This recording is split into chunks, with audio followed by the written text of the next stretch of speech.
Hi everyone and welcome back to Snippit Sports Science. Finally, we're back together. I'm Chris Cavillio and I've got Jared online. How are you, mate? Pretty well. How are you doing, Chris? Yeah, very well. So we've been doing some solo sessions recently. Jared's in the middle of his PhD, so he's thick into data analysis and writing. And firstly, how's that going at the moment? Exhausting, as anyone who's done a PhD probably expects, yourself included. Yeah, totally understand. Anyway, so we're trying a new format today, slightly different audio type setup. So hopefully the audio is quite good here. And once again, we're back on track for our group sessions here. So, and today's first one that we're going to dig into is around blood flow restriction. It's actually called effects of different percentages of blood flow restriction on energy expenditure. And this is out of Brazil from Pfeiffer et al. So just to start with, Jared, do you want to just kick us a little bit off about the introduction around this paper in particular? Yeah, most of what the researchers speak about is they talk about the energy expenditure that people are interested in achieving from exercise. And they do talk about here mostly from people with chronic diseases or obesity, which I feel like they don't really get into that much into the study, in my personal opinion, because they are using healthy, good BMI body weight men, but it is overall a good rationale for a study that a lot of us we are exercising as part of that energy expenditure.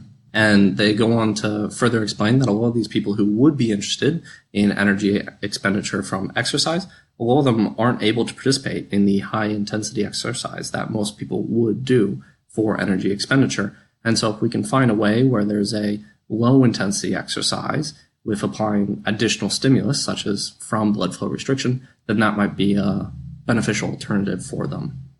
Furthermore, because of the specific activation that blood flow restriction training can have, there could be additional benefits from the training. As other people have seen with the activation of type 2 muscle fibers and signaling, such as for target rapamycin, there could be additional benefits from the blood flow restriction training.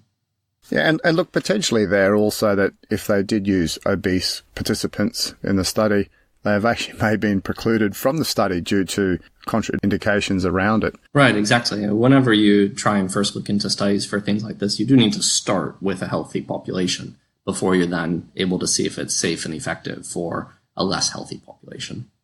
Anyway, just around the study in relation to aerobic exercise, there's actually been a fair bit of evidence around low-load BFR training and aerobic exercise, and that's providing significant physiological improvements such as a fast increase in aerobic capacity in active men, improvement in energy expenditure in VO2 in men and women. And that's also been in walking and both cycling as well. And we've actually reviewed a paper and did a little bit of that study ourselves.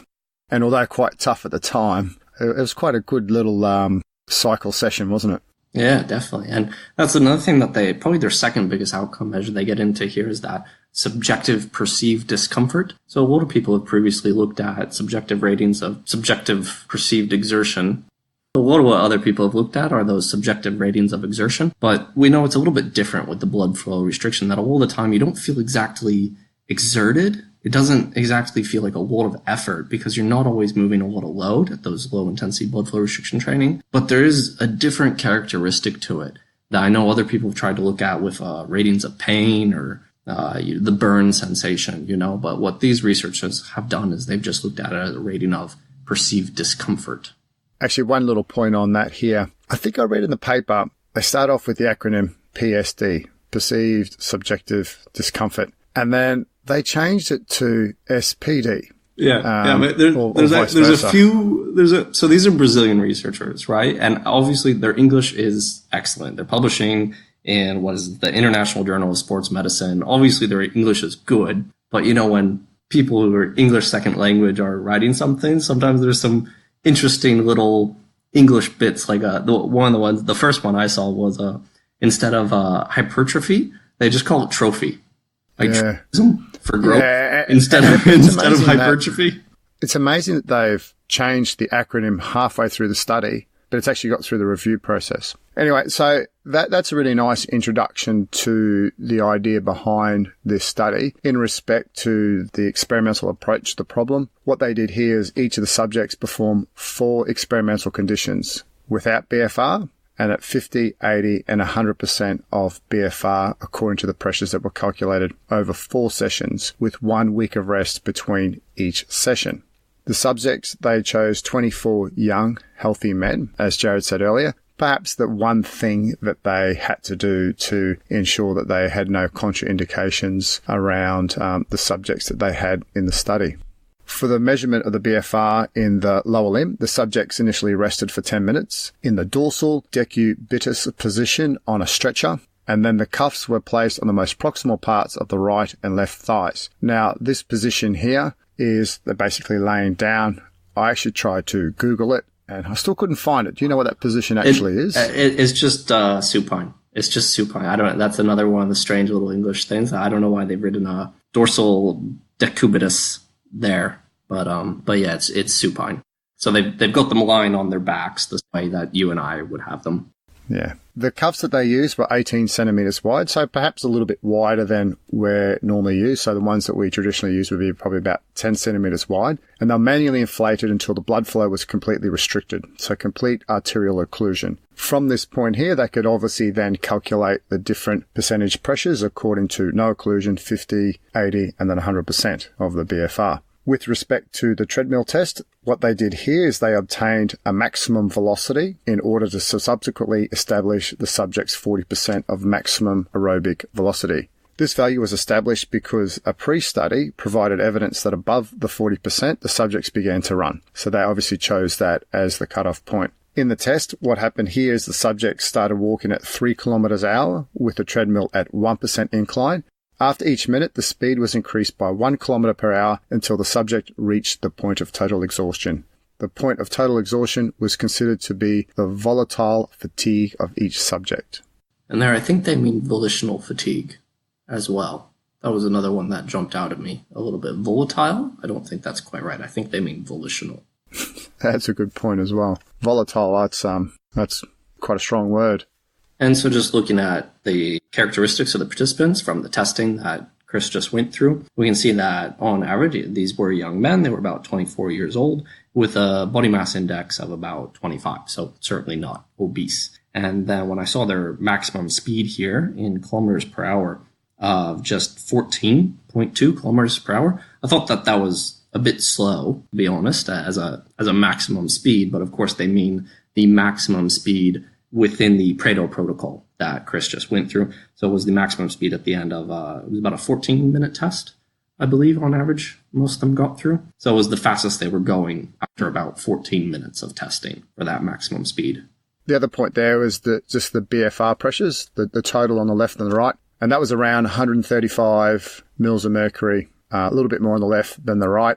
Obviously, with a wider cuff, we'd expect those pressures to be lower. So traditionally around 10 centimeter cuff, you would think an average male will be anywhere between 160 to 180, depending obviously on the size of their leg circumference. So this probably sits pretty well. And I'd say something like 135 would be, with the wider cuff, would be a little bit more tolerable for the subject. Right. And these total occlusion pressures were observed with the vascular Doppler after a considerable period of rest and lying supine, or in that dorsal decubitus position, if you prefer. And so this would be about the lowest blood pressure that any of these athletes would ever have. Then obviously when you're standing, and particularly when you're walking or performing exercise, your blood pressure is higher. So although it's called the 100% blood flow restriction level, you're not actually going to be at 100% restriction while you're walking, because your blood pressure is going to be considerably higher. I know, I don't know about walking, but I do know that in squatting, I've seen guys get up to as high as like 400 millimeters mercury while they're squatting. Obviously, that's heavy squats, so that's about as high as human blood pressure gets. But it's certainly not going to be 100% occlusion while they're walking. That's probably a good point, because I think people would listen to this and go, 100% total occlusion. It's dangerous. You can't do it. Yes. And that's a really relevant point. Actually wasn't brought up in the discussion at all, and perhaps may have been glossed over through, they just referenced a paper in the procedures. Right. And they're just using those percents of blood flow restriction. They're not using the Lorentz formula that Chris and I prefer. Onto the training protocol. There was 4 conditions, as I said earlier: 0, 50%, 80, and 100% of BFR. And these were set in order to determine the functional form between zero, medium, high, and total restriction intensity of energy expenditure. As mentioned earlier, the cuffs were put in the proximal region of the thigh, and that's the upper section of the thigh, obviously. And then they walked for 5 2-minute bouts on an electric treadmill at a speed corresponding to 40% of their personal maximal speeds in kilometers per hour. So they'd walk for 2 minutes, would have 1 minute off of rest between each bout. Therefore, the total testing time, as mentioned earlier, was 14 minutes using the modified protocol. BFR was maintained at a constant level during the exercise and was monitored by means of a manometer coupled to the cuffs. And immediately after exercise, the cuffs were deflated so that the blood flow returned to normal. Yeah, I wasn't sure from reading that protocol, Chris, if when they say that the cuffs were deflated so that the blood flow returned to normal immediately after exercise, are they saying that after each bout? So do you think that the cuffs remain inflated for the entire duration of the exercise? Was this continuous or intermittent? Not totally clear, to be honest. I interpret this to be intermittent. See, I interpreted it to be continuous. That it depends how you define the exercise. Was the exercise the individual 2-minute bouts, or was the exercise all of the exercise that was happening? Yeah, I toed and froed for a little bit, and I just thought, well, if exercise is exercise and rest is rest. Right. Maybe we should contact the authors. We should.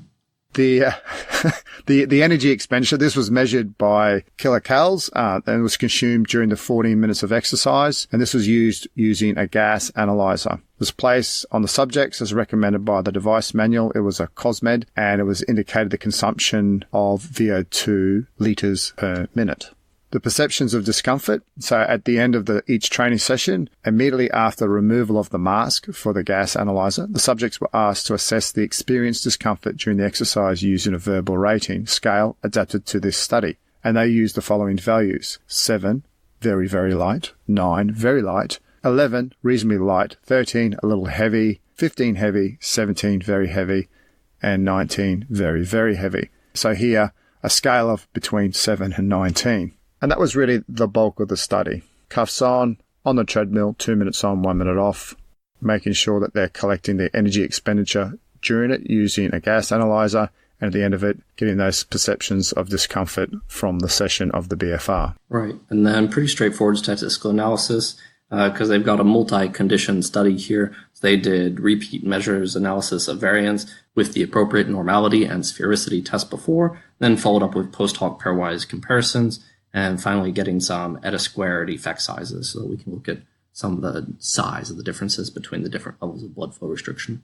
So overall, they found that there were no significant differences between the resting metabolic rate and the 4 blood flow restriction levels. However, there was a significant effect of blood flow restriction with an eta-squared value of 0.7 on energy expenditure. They saw that the energy expenditure increased about nearly 20%, actually 18.7%. So pretty substantial increase in the energy expenditure. And then similarly with the discomfort, they found that there was a significant effect of the blood flow restriction on discomfort with an eta-squared value of 0.9. So actually even a larger effect on discomfort than energy expenditure. So you're gonna be able to expend a bit more energy, but you're gonna pay for it with discomfort. Yeah, just back to the energy expenditure, as you said, increased by around 20%. And this is actually between the 0 and the 50% BFR condition. Yes. Whereas there's only about 6% between the 50 and the 80%, and just over 1% between the 80 and the 100%. Yes, essentially no difference. Yeah, so that the major energy expenditure occurs between that 0 and 50% BFR condition. So I think that's really important to highlight between those 4 different conditions. Yeah, so overall, BFR is having a substantial effect on energy expenditure, but you get most of that effect at 50%. A little bit more going up to 80%, but essentially no additional energy expenditure from 80 to 100%. Although the level of discomfort does increase with every level of blood flow restriction. Therefore, rather than having to put up with the pain, you reduce the BFR occlusion pressure by a little bit. You get through the session, and depending on the level of the athlete, they're probably more likely to complete it and repeat it if you're going to be doing it longitudinally. Yeah. So that 50% level, they had, was it 135 millimeters mercury for the 100%? So if they're at 50%, that means that they're at about 75 millimeters mercury with 14-inch cuffs. What do you think of training at 75 millimeters mercury with 14-inch cuffs, Chris? Seems light. That would be real easy. For us, I think that would be quite easy. Yeah, definitely. And I do know when I train athletes, and they're doing stationary-based activities, I'll actually get them to decrease their pressure based upon the Lennecke equation at 50% arterial occlusion. I'll get them actually drop it by about 20 mils of mercury. What that equates to as a percentage, I'm unsure. However, I do know that I'll drop it down a bit because it is quite painful to stay at really high pressures. Right. And I think it's an important note that these would be blood flow restriction naive training subjects, because I think that perception of discomfort is massively different when you're first doing blood flow restriction training and if you've done it for a year. After a year or even maybe 3 months, less than that, and the blood flow restriction, it feels good, actually. It doesn't, I would describe it as more comfortable than not using it. Yeah, I agree. Yeah, you feel supported when you do it, and it gives you a nice, warm, firm sort of sensation. I don't know if that explains it very well. I think that explains it perfectly. That's a lot of the comments other athletes have as well. I think that's really spot on. A couple little points just want to discuss with Jared and highlight is some ideas or concepts in their discussion. And for example, one of their hypotheses that explained around the increase in energy expenditure in aerobic exercise combined with BFR is that they thought that oxygen reduction and intramuscular metabolic accumulation occurs, and this causes a greater recruitment of group 3 and 4 afferent neurons and therefore promoted increased recruitment of type 2 muscle fibers. And Jared brought up a really point, and I'm just going to let you take over about your point about this. Yeah, I don't want to be too critical, but I don't think it really explains energy expenditure. It's a reasonably correct mechanism, but it looks kind of like something that I've seen in a lot of other research. It's quite well agreed upon. And so if you have a background in muscle physiology, you can understand how activating your type 2 muscle fibers will have greater energy expenditure, but you do need that background, because I don't think most people are really aware that with your type 2 muscle fibers, you're predominantly using anaerobic glycolysis, rather than in the type 1 muscle fibers, you're going to be using predominantly oxidative phosphorylation.